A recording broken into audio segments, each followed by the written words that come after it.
Hi hello friends, welcome to my channel. Please like and subscribe చేయండి. ఇప్పుడు మనం స్టోరీలోకి వెళ్దాము. ఇది నిజంగా జరిగిన సంఘటన. ఊరు ఉంటుంది, అది సిటీకి దూరంగా అడవికి చాలా దగ్గరలో రుద్రవనం అనే ఒక ఊరుంది. ఆ ఊరిలో ఒక స్థలం ఉంటుంది. అది ఎంతటి ప్రమాదకరమైన స్థలం అంటే అది ఎవరికైనా కలలో వస్తే వాళ్ళు నిద్రలోనే చనిపోయేంతగా ఆ స్థలంలో పగలు ఎవ్వరూ ఉండరు. ఆ స్థలాన్ని గుర్తు తెచ్చుకోవడానికి కూడా భయపడేంతగా ఆ స్థలం ఉంటుంది.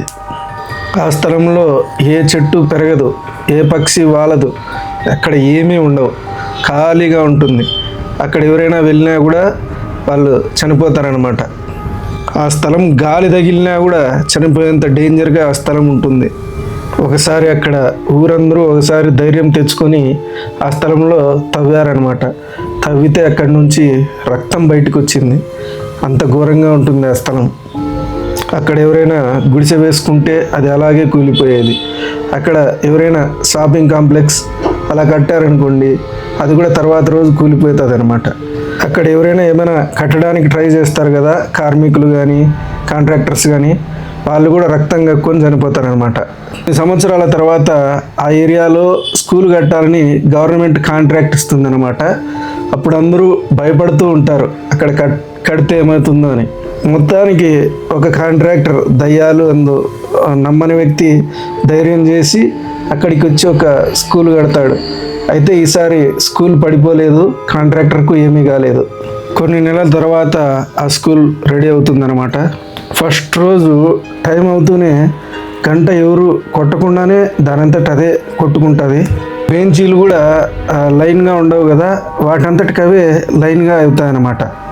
బ్లాక్ బోర్డ్ మీద కానీ అది మొదటి రోజు అంతవరకు ఏ టీచర్లు వచ్చిండరు, కానీ సైలెంట్గా కూర్చోండి అని రాసి ఉంటుంది. టీచర్లు అందరూ భయపడిపోతారనమాట. ఏంది ఇలా జరుగుతుంది, మనం ఇంకా ఏమీ రాయలేదు, మనం ఇంకా క్లాసెస్ స్టార్ట్ చేయలేదు, స్టూడెంట్స్ కూడా ఎవరు రాలేదు, కానీ బెంచీలన్నీ చాలా చక్కగా ఉన్నాయి అని భయపడిపోతారు. క్లాసులు జరుగుతూ ఉంటాయి. రోజు బెల్లు దానంతట అదే కొట్టుకుంటూ ఉంటుంది. బెంచెస్ కూడా వాటంతట అవే సర్దుకుంటూ ఉంటాయి. ఇవి చూసి భయపడుతూ ఉంటారు. స్కూల్ స్టార్ట్ అయిన రోజు నుంచి ప్రతిరోజు మార్నింగ్ ఒక చిన్న పిల్లాడు చనిపోయి ఉంటాడు. ఇలా వరుసగా 7 రోజులు జరుగుతుంది. దీని వెనుక ఏం జరిగిందో అనేది ఎవరికి ఏం అర్థమే కాదు. అప్పుడు అక్కడ ఒకడు బాగా మందు తాగేసి ఉంటాడనమాట. వానికే తెలియకుండా ఒకరోజు స్కూల్ దగ్గరికి వచ్చి పడుకుంటాడు. పడుకొని అతను రాత్రి 12 గంటలకు అతనికి ఆ మత్తు కొంచెం తగ్గి లేస్తాడనమాట. లేచి అలా స్కూల్లో ఏదో శబ్దాలు వినపడుతూ ఉంటాయి. ఎవరో క్లాస్ చెప్తున్నట్లు, పిల్లలు కూడా వింటున్నట్టు. అరే, ఇప్పుడు చీకటైంది కదా, ఇప్పుడు ఎవరు క్లాస్ చెప్తూ ఉంటారు, ఇప్పుడు పిల్లలంతా ఇంట్లో ఉంటారు కదా అనుకొని ఒకసారిగా కిటికీ దగ్గరికి వెళ్ళి చూస్తే అంతే, షాక్ అయిపోతాడు. అతనికి తాగిన మత్తంతా దిగిపోతుంది. లోపల చూస్తే ఏదో ఒక నల్లటి ఆకారం చాక్ పీస్తో రాస్తూ ఉంది, క్లాసెస్ చెప్తా ఉంది. అండ్ రోజు చనిపోయిన పిల్లల ఆత్మలు ఉంటాయి కదా, అవి క్లాసులు వింటూ ఉన్నాయి. అది చూసి అతను భయపడిపోయి పరిగెత్తుకుంటూ వచ్చి ఆ నెక్స్ట్ రోజు ఊర్లో వాళ్ళతో చెప్తాడు. అప్పుడు ఆ ఊరిలో ఒక ముసలాయనకు అర్థమవుతుంది అక్కడ క్లాసులు చెప్పేది ఎవరు, ఇన్నాళ్ళు మనం ఎన్నో గుడిసెలు కట్టినప్పుడు కూలిపోయింది, మరియు ఏమైనా షాపింగ్ కాంప్లెక్స్ కట్టినప్పుడు కూలిపోయింది, కానీ స్కూల్ కట్టినప్పుడు కూలిపోలేదంటే అప్పుడు అతనికి 30 ఏళ్ల క్రితం జరిగిన ఒక ఇన్సిడెంట్ గుర్తొచ్చింది. దాదాపు 30 ఏళ్ల క్రితం ఆ ఊర్లోకి ఒక టీచర్ ఉంటాడనమాట. అతను ఆ ఊర్లో పిల్లలందరికీ చదువు చెప్పేవాడు. ఆయనకు చదువు చెప్పడం అంటే చాలా ఇష్టం.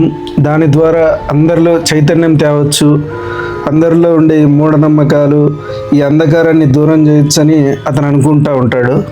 ఇతను ఇలా పాఠాలు చెప్పడం చూసి ఆ ఊరిలో ఉండే ఒక పూజారి, ఆ ఊరికి ప్రెసిడెంట్ ఉంటాడు కదా, వాళ్ళకు భయం వేస్తుంది. ఇలా అందరూ చదువుకొని తెలివిగల వ్యక్తులుగా మారిపోతే మన పప్పులు ఉడకవు, మన మాట ఎవరు వినరనేసి వాళ్ళు ఈ టీచర్ని ఎలాగైనా చంపాలని అనుకుంటారు.